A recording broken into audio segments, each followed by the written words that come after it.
This is Deepa Yadav. Welcome back to my YouTube channel. आज मैं आप लोग के लिए लेके आई हूँ सोशल साइंस के कुछ प्रीवियस ईयर क्वेश्चंस जो एनसीईआरटी बेस्ड क्वेश्चन होंगे और आपके सीटेट के एग्जाम में ऐसे ही क्वेश्चंस पूछे जाते हैं। अगर आपको सेकंड पेपर में एक अच्छा स्कोर करना है तो आप इस प्रैक्टिस सेट को ज़रूर देखें। तो वीडियो शुरू करने से पहले अगर आप मेरे चैनल पर नए हैं तो सब्सक्राइब कर लें और बेल आइकन को प्रेस कर दें जिससे नोटिफिकेशन आप तक पहुंच जाए और आप डेली वीडियोस को देख पाएं। तो चलिए जानते हैं कि सोशल साइंस के सेकंड पेपर में किस टाइप के क्वेश्चंस पूछे जाते हैं। तो देखिएगा, फर्स्ट क्वेश्चन है कि the president of India is elected by, Bharat के राष्ट्रपति का जो चुनाव है डैश के द्वारा होता है। किसके द्वारा होता है वो आपको बताना है।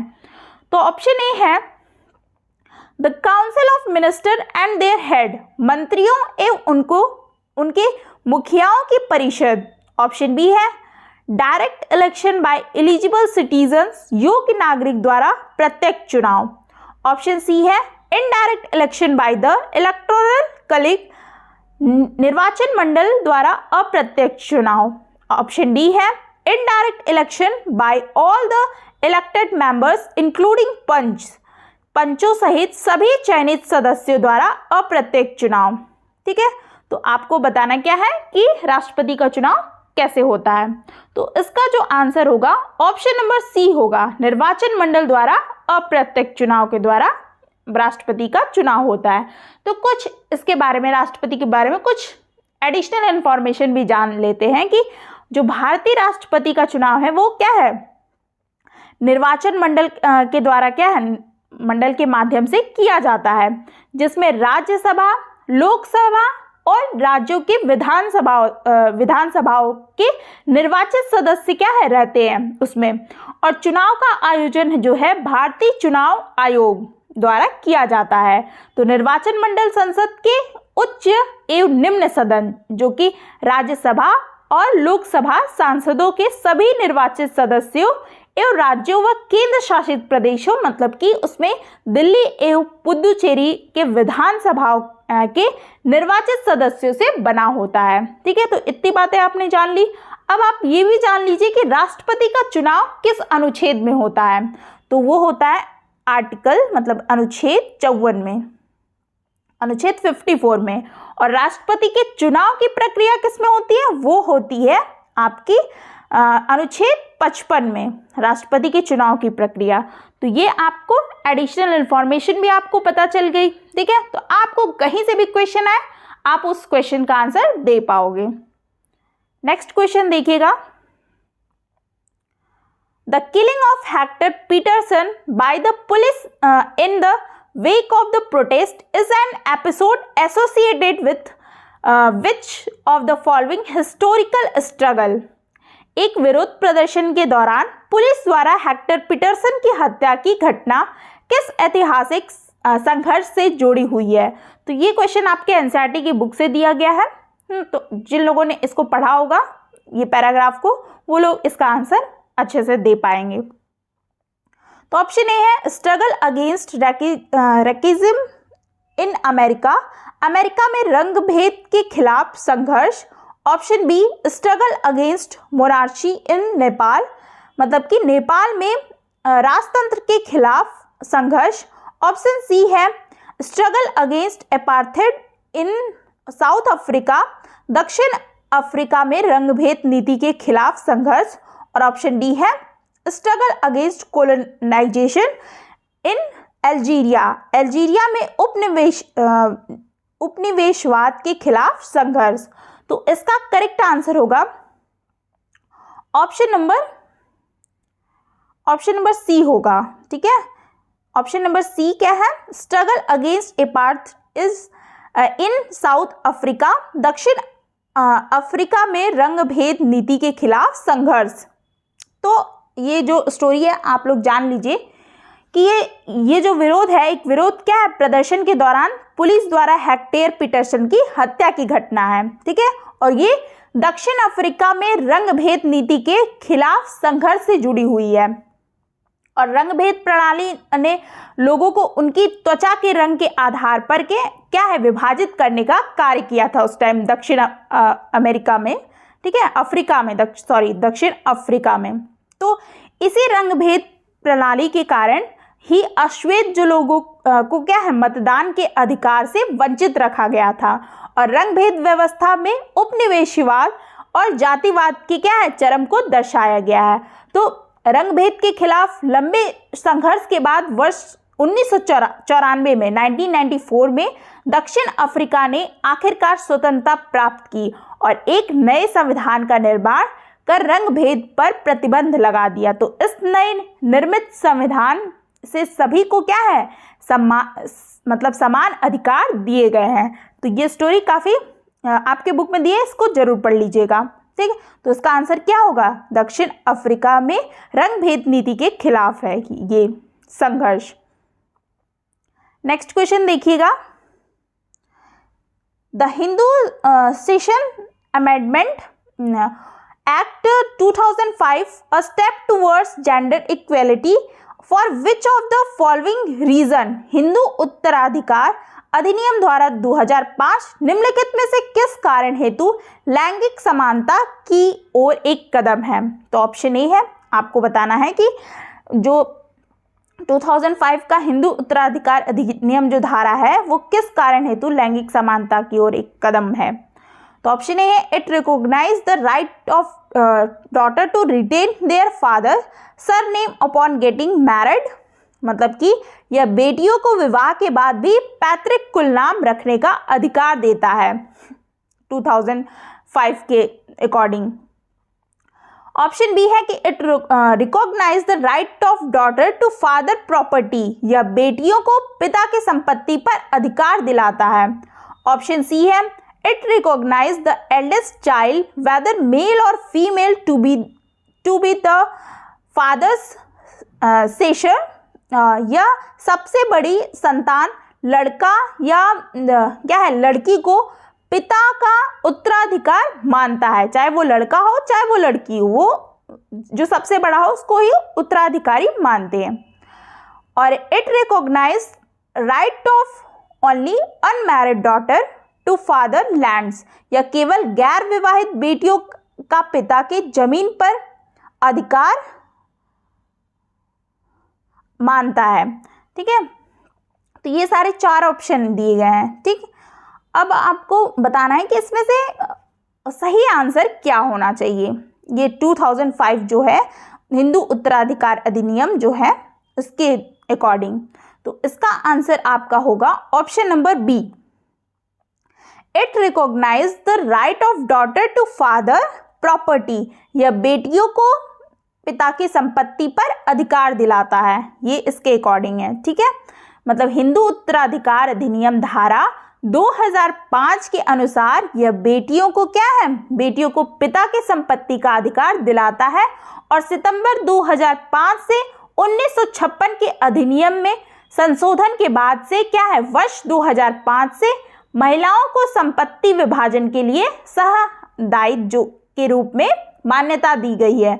तो इस अधिनियम की धारा 6 में संशोधन किया गया है कि ताकि एक शहादत जो है, सहदायक जो बोलते हैं कि पुत्री को भी जन्म से क्या है, एक वो बनाया जाए, उत्तराधिकार की बनाया जा सके कि यह लैंगिक समानता की ओर क्या है, एक महत्वपूर्ण कदम है। ठीक, तो ये आपने जाना 2005 के अकॉर्डिंग कि यह बेटियों की पिता की संपत्ति पर पूरा अधिकार है, वो अपने अधिकार को ले सकती है। तो जिन लोगों को नहीं पता था वो पढ़ गया। तो एनसीईआरटी बहुत इंपॉर्टेंट है, आपको पढ़नी चाहिए, चाहे वो वनडे एग्जाम हो चाहे आपका टीचिंग का कोई भी एग्जाम हो। ठीक, तो आप जरूर पढ़िए एनसीईआरटी। नेक्स्ट क्वेश्चन देखिएगा, Indian celebrate republic day in order to mark, भारतीय डैश के दिन को याद करने के लिए गणतंत्र दिवस मनाते हैं। क्यों मनाते हैं? Option A, India first general election, भारत के पहले आम चुनाव। ऑप्शन बी है इंडिया इंडिपेंडेंस, भारत की स्वतंत्रता। Option C, enforcement of the constitution, संविधान के लागू होने। और ऑप्शन डी है completion of the reading of the constitution, संविधान का लेखन पूरा होने के लिए। तो इसका आंसर होगा option number C, enforcement of the constitution, संविधान के लागू होने, मतलब कि भारतीय संविधान के लागू होने के दिन को याद करने के लिए गणतंत्र दिवस मनाते हैं। और भारतीय संविधान की मूल जो संरचना है भारत सरकार अधिनियम 1935 पर आधारित है। और भारत का संविधान 26 नवंबर 1949 को औपचारिक रूप से अंगीकृत किया गया था। और 26 जनवरी 1950 को भारतीय संविधान पूर्ण रूप से लागू हुआ था। तब से 26 जनवरी के दिन प्रतिवर्ष गणतंत्र दिवस के रूप में मनाया जाता है। तो आपने जाना कि भारतीय लोग क्यों मनाते हैं गणतंत्र दिवस, तो वो इसलिए मनाते हैं किसकी याद में, तो संविधान के लागू होने, enforcement of the constitution. Next question है, Ramya working as a support staff is a bakery has been falsely accused of stealing her employer costly mobile phone, but she cannot hire a lawyer to defend her case due to poor economic condition. According to which article of the Indian Constitution will she be provided a lawyer by the state to represent her case? अब इसको हिंदी में पढ़ लीजिए, यह आपके political science की book में दिया हुआ है। राम्या एक बेकरी में सहयोगी कर्मी के रूप में काम करती है और उसे उसके मालिक का महंगा मोबाइल फोन चुराने के झूठे आरोप में अभियुक्त बनाया जाता है, परंतु वह अपनी खराब आर्थिक स्थिति के चलते अपने बचाव के लिए वकील नहीं कर पाती है और उसके केस का प्रतिनिधित्व करने के लिए भारतीय संविधान के किस अनुच्छेद के अनुसार राज्य द्वारा वकील दिया जाएगा? तो इसका करेक्ट आंसर होगा option number B. Option number B होगा, जो कि आर्टिकल 39A में ऐसा वो कर पाएगी कि जो अनुच्छेद है वो राज्य द्वारा क्या है, वकील उसको दिया जाएगा आर्टिकल 39A में। तो ये स्टोरी आपके पॉलिटिकल साइंस की बुक में दी हुई है। तो आप एक एक पॉइंट को अगर नहीं एनसीईआरटी की बुक को पढ़ेंगे तो आप कैसे इसका आंसर दे पाएंगे?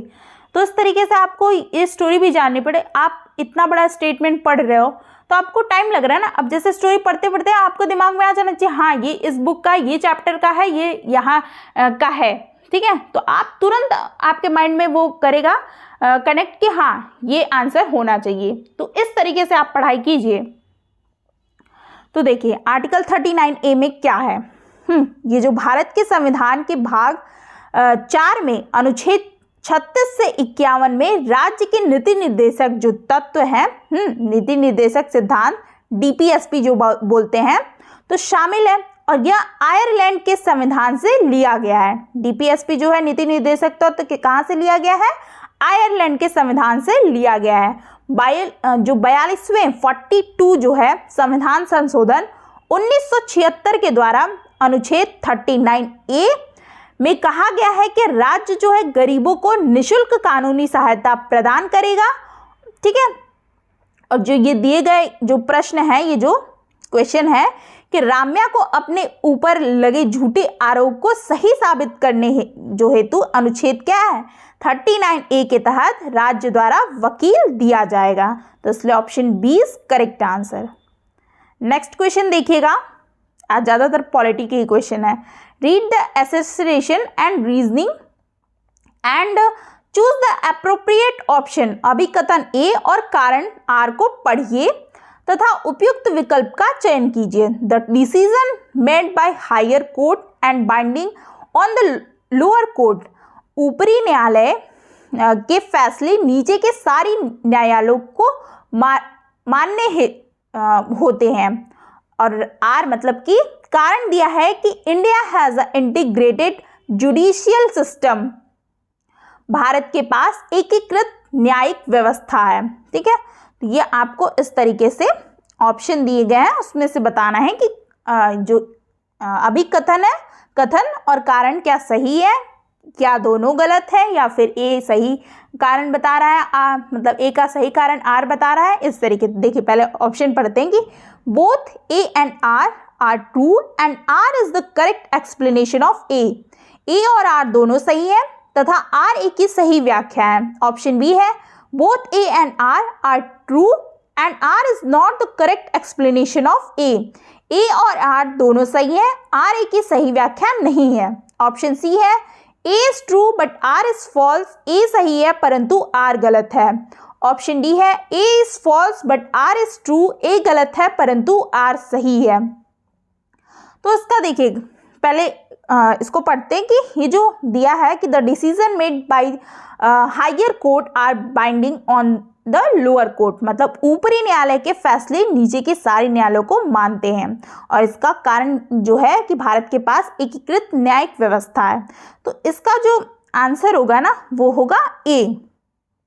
ए कैसे होगा, इसमें देखिए ए है कि both A and R true और R is correct explanation of A, मतलब कि ए और आर दोनों सही है और आर ए की सही व्याख्या कर रहा है। तो देखिए कैसे, जो ऊपरी न्यायालय के जो भी फैसले होते हैं ना, जो ऊपर के न्यायालय होते हैं, तो वह नीचे के सारे न्यायालयों को मानते हैं। जो हाई जज होगा ना, जो ऊपरी जो फैसला करेगा, वो सारे उसके नीचे जो भी न्यायालय है वो मानते हैं उस चीज़ को।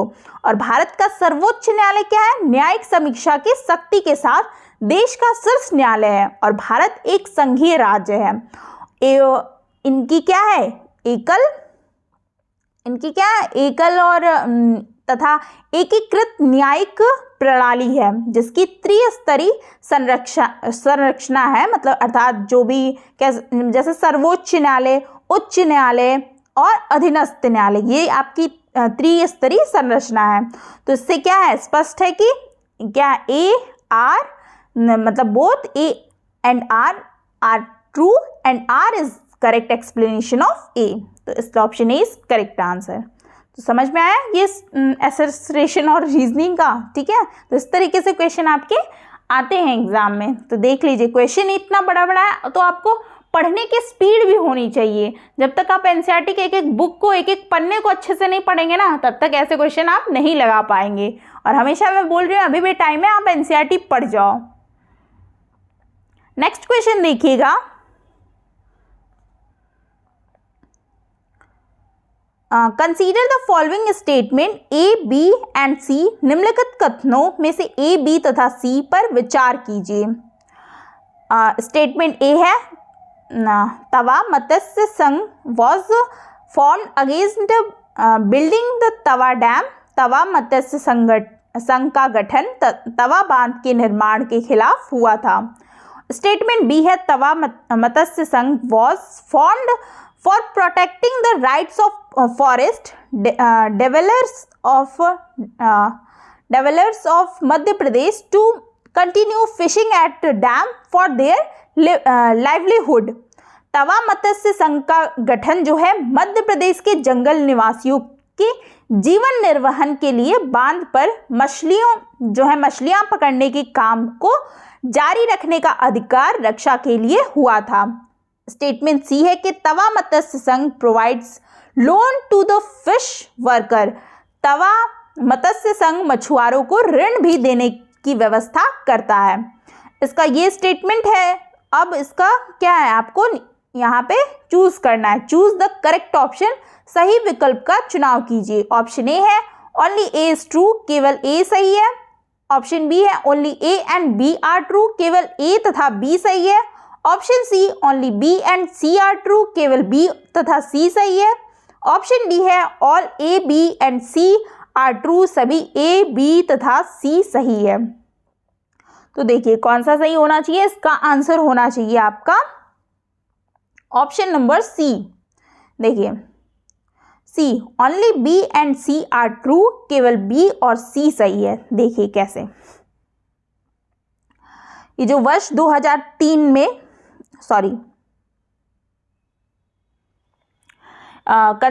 जो ये आपका स्टेटमेंट जो ये है बी वाला और सी वाला, ठीक है, तवा मत्स्य संघ वाला, तो इसमें ये सही है कि जो 1996 में ईस्वी में मध्य प्रदेश सरकार क्या है, यह तय किया था कि तवा बांध के जलाशय से मछली पकड़ने का अधिकार यहाँ से विस्थापित मतलब ही दिया जाएगा, विस्थापितों को ही दिया जाएगा जो कर सके। तो तत्कालीन सरकार ने तवा मत्स्य संघ की जो है बांध में मछली पकड़ने के लिए 5 वर्ष का पट्टा मतलब लीज देना स्वीकार किया और इस तरह से 2 जनवरी 1997 को तवा क्षेत्र के 33 गांवों के लोगों के लिए नया साल मतलब कि सही अर्थों में आरंभ हुआ।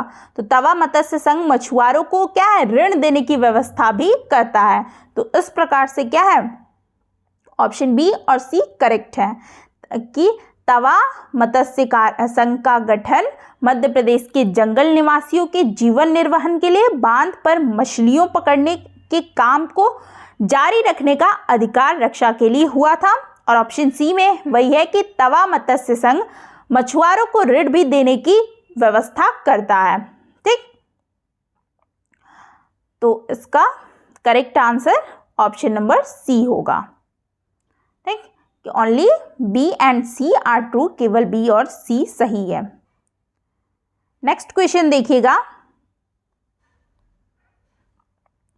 Consider the following statement about tribal languages, मतलब कि जनजातीय भाषाओं के बारे में दिए गए निम्न कथनों को पढ़िए।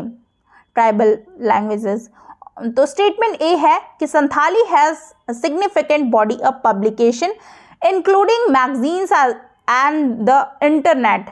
संथाली भाषा का अपना क्या है, बड़ी मात्रा में प्रकाशन होता है जिनसे इंटरनेट पर पत्रिकाएं भी शामिल है। स्टेटमेंट बी है ट्राइबल लैंग्वेजेस जो है, tribal languages are radically different from the possibly as old as Sanskrit. जनजातीय भाषाएं संस्कृत से बिल्कुल अलग है और संभवतः उतनी ही पुरानी है। तो यहाँ पे नीचे दिया है कि चूज द करेक्ट ऑप्शन, सही विकल्प का चुनाव करें। तो इसका जो आंसर होना चाहिए वो होना चाहिए, पहले एक पढ़ते हैं कि और क्या है। ओनली ए इज ट्रू, केवल ए सही है। Option B only B is true, केवल बी सही है। Option C both A and B are true, A B दोनों सही है। ऑप्शन डी है neither A nor B is true, ना तो ए है और ना ही बी सही है। तो इसका करेक्ट आंसर होगा option number C, both A and B are true. A तथा बी दोनों सही हैं। कैसे सही हैं देखिए, वर्ष 2003 में जो है 92 जो संवैधानिक संशोधन अधिनियम द्वारा संथाली को भारतीय संविधान की 8वीं अनुसूची में बोडो, डोंगरी, मैथिली भाषाओं के साथ भारत की आधिकारिक भाषा के रूप में सूचीबद्ध किया गया है। और 8वीं अनुसूची के में इसे क्या है, शामिल करने का अर्थ था कि भारत सरकार संथाली भाषा के विकास के लिए क्या है, प्रतिबद्ध थी। तो संथाली भाषा का इंटरनेट जो है, इंटरनेट पे पत्रिकाएं भी शामिल है। और भारत की वर्ष 2011 की जनगणना के अनुसार देश भर में संथाली बोलने वाले 70 लाख लोग हैं। ठीक है, 70 लाख से अधिक लोग हैं। जनजातीय भाषाएं जो संभवतः पुरानी तथा संस्कृत से बिल्कुल क्या अलग होती हैं। तो इस प्रकार से क्या है आपकी, ये दोनों स्टेटमेंट सही है कि संथाली भाषा को अपने बड़ी मात्रा में प्रकाशन होता है जिनसे इंटरनेट पे पत्रिकाएं भी शामिल है। और स्टेटमेंट बी भी सही है कि भाषा जो है, जनजातीय भाषाएं संस्कृत से बिल्कुल अलग है और संभवतः उतनी ही पुरानी है। तो इसलिए option C is correct answer, both A and B are true. A तथा बी दोनों ही सही हैं। नेक्स्ट क्वेश्चन देखिएगा, which of the following is the correct explanation of the term site and history, मतलब इन हिस्ट्री। निम्नलिखित में से कौन सा शब्द इतिहास के पूरा स्थल की सही व्याख्या प्रस्तुत करता है। तो ऑप्शन ए है, ये हिस्ट्री से क्वेश्चन है, a place where stone tools were manufactured. हाँ, मैन्युफैक्चर्ड वह स्थान जहां पत्थर के औजारों का निर्माण किया जाता था। ऑप्शन बी है, a place were the remains of things lime tools, pots, building etcetera were found. तो वह स्थान जहां औजार, बर्तन और इमारतों जैसी वस्तुओं के अवशेष क्या है, मिले हों। ऑप्शन सी है a place where hunter gatherers used to live, वह स्थान जहां आखेटक खाद्य संग्राहक रहते थे। ऑप्शन डी है a place were remains of ancient engineering work were found, वह स्थान जहां प्राचीन इंजीनियरिंग कार्य के अवशेष मिले हों। तो आपको क्या बताना है कि कौन सा शब्द इतिहास के पुरास्थल का सही व्याख्या प्रस्तुत करता है। तो इसका करेक्ट आंसर क्या होगा, ऑप्शन नंबर बी होगा। अ place were the remains of things like tools, pots, building etcetera were found, वह स्थान जहां औजार, बर्तन और इमारतों जैसी वस्तुओं के अवशेष मिले हों। ठीक है, तो यह तथ्य जो है इतिहास में क्या है, पूरा स्थल की सही व्याख्या को क्या है, प्रस्तुत करता है। तो प्राचीन भारत इतिहास की जो विशद सामग्री को समझने योग्य बनाने के लिए इतिहासकारों ने इसे क्या है, 3 भागों में बांटा है। किसमें बांटा है, प्रागैतिहासिक काल, दूसरा आद्य ऐतिहासिक काल और ऐतिहासिक काल। 3 भागों में बांटा गया, इतिहासकारों ने बांटा है। और प्रागैतिहासिक काल में इतिहास क्या है, पूर्णतः पुरातात्विक साक्ष्यों से ही ज्ञात होता है, क्योंकि इस काल का कोई क्या है, लिखित साक्ष्य उपलब्ध नहीं है। ठीक, तो इसका 20 करेक्ट आंसर। नेक्स्ट क्वेश्चन देखिएगा। A teacher want to discuss about the lived experience of the minority community with her student, what would be the most appropriate teaching strategy? एक शिक्षिका अपने विद्यार्थी के साथ अल्पसंख्यक समुदाय के जीवंत अनुभव के बारे में चर्चा करना चाहती है, तो कौन सी अति उपयुक्त शिक्षण रणनीति होगी। तो इसका करेक्ट आंसर, पहले ऑप्शन तो पढ़ लूँ, ठीक है, तब बताऊंगी इसका आंसर क्या होगा। तो ऑप्शन ए है कि एक शिक्षक, मतलब क्वेश्चन बोलता है कि एक शिक्षिका है जो अपने बच्चों को क्या है, जीवन के अनुभव के बारे में चर्चा करना चाहती है, जो अल्पसंख्यक समुदाय के जीवनों के बारे में। तो वो किस शिक्षण रणनीति का, किस मतलब मेथड का वो यूज़ करेगी, किस स्ट्रैटेजी का यूज़ करेगी, तो वही क्वेश्चन में पूछा है, उसका आंसर आपको देना है। तो ये आपका पेडागोजी से क्वेश्चन हो गया। 40 नंबर के आपके सब्जेक्ट से क्वेश्चन होता है, 15 से 20 जो होते हैं वो पेडागोजी से क्वेश्चन आते हैं। तो इस तरीके से क्वेश्चन आएंगे। तो ऑप्शन ए है कि chart on constitutional provision for minorities, अल्पसंख्यकों के लिए संवैधानिक प्रावधानों पर चार्ट। ऑप्शन बी है NSS data on employment of minorities, अल्पसंख्यकों के रोजगार पर एनएसएस डाटा। ऑप्शन सी है a feature of film having a minority character, एक फीचर फिल्म जिसमें एक अल्पसंख्यक किरदार है। ऑप्शन डी है कि a presentation on people daily activities in the minority dominated area, अल्पसंख्यक प्रभुत्व वाले क्षेत्र में लोगों को दैनिक गतिविधियों पर एक प्रस्तुतिकरण। ठीक है, तो इसका करेक्ट आंसर क्या होगा, जो आपके जीवन से जोड़ती हो कोई चीज़, वही आप क्या करेंगे, बच्चों को वही स्ट्रेटेजी आप अपना के बच्चों को समझाने की कोशिश करेंगे जो डेली एक्टिविटीज़ में हो रही हैं। तो देखिए ऑप्शन डी क्या है, करेक्ट है। बच्चे इससे ज़्यादा जल्दी समझेंगे कि a presentation on a people daily activities in minority dominated area, मतलब कि अल्पसंख्यक प्रभुत्व वाले क्षेत्र में लोगों की दैनिक गतिविधियों पर एक प्रस्तुतिकरण करेंगे, प्रेजेंटेशन बताएंगे। तो सुनिए कि जो ये क्या है, सबसे उपयुक्त शिक्षण रणनीति स्ट्रैटेजी होगी कि जिस पर एक शिक्षिका क्या है, अपने विद्यार्थी के साथ अल्पसंख्यक समुदाय के जीवन अनुभवों के बारे में चर्चा करना जो चाहती है। हाँ, तो भारतीय संविधान में अल्पसंख्यक वर्गों के संबंध में चर्चा की गई है। तो अनुच्छेद जो 29 में है ना, आर्टिकल 29 में, ठीक है, 29 में अल्पसंख्यक वर्गों के हितों का क्या है, संरक्षण सुरक्षा संबंधित अधिकार क्या है, उल्लिखित किया गया है। और अनुच्छेद वहीं पे जो आर्टिकल 30 है उसमें शिक्षा संस्थानों की स्थापना और प्रशासन करने का अल्पसंख्यक वर्गों को अधिकार प्रदान किया गया है। तो ये सारा आप समझ गए। आर्टिकल 29 में क्या था, आर्टिकल 30 में क्या था, अल्पसंख्यकों के लिए था ये 29 और 30। और एक शिक्षिका की स्ट्रैटेजी क्या रहेगी, वो रहेगी अल्पसंख्यक प्रभुत्व वाले क्षेत्र में लोगों की दैनिक गतिविधियों पर एक प्रस्तुतिकरण करें।